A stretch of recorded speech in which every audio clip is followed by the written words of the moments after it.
কেমন আছেন সবাই? এই যে বুশরা আপা, আমি খুব দুঃখিত and I feel so disgusting কারণ একটা 16 বছরের মেয়ে আমাকে ডিএম করছে যে একটা পুরুষ একটা লোক ওকে নোংরা ভাবে একটা ভিডিও পাঠাইছে, একটা ভয়েস মেসেজ পাঠাইছে। ওই ভয়েস মেসেজটা আমি আপনাদেরকে শোনাবো এটার পরে, কিন্তু this is a trigger warning. ও কি বলছে?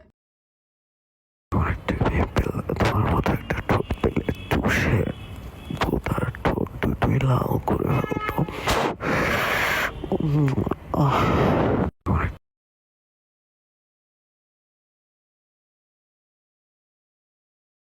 শুনেন, বাংলাদেশ কিন্তু নিরাপদের জায়গা না মেয়েদের আর মহিলাদের জন্য, নারীদের জন্য। ওকে, এটা কিন্তু আমরা সবাই জানি। আমরা কিন্তু নিউজের মধ্যে আমরা বারে বারে পড়তেছি যে এই লোকগুলি, এই ছেলেগুলি মেয়েদেরকে ধর্ষণ করতেছে, হয়রানি করতেছে।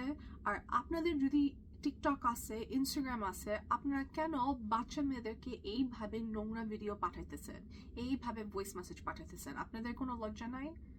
এরা এরা এরা কিন্তু একটা জিনিস, এরা কিন্তু প্যাডোফাইল। ওকে, এরা বাচ্চাদেরকে হ্যারাস করে, ওরা কেয়ার করে না। কারণ এই লোকটা একটা 16 বছরের মেয়েকে এক্সকিউজ মি 16 বছরের মেয়েকে মেসেজ করছে, আর এখন ওর মেয়েটার নাকি 13 বছরের কাজিন কেউ পাঠাইছে। সো আপনি কি একটা মানুষ? This is so disgusting. এই কারণের জন্য আমি এই কাজটা করতেছি। আর আপনারা যে শয়তানগুলি এরকম, আমি আপনার করে বলা উচিত না, যারা এইভাবে নোংরাভাবে মেয়েদেরকে হ্যারাস করে, হয়রানি করে, আমি আপনাদেরকে দেখাই দিব।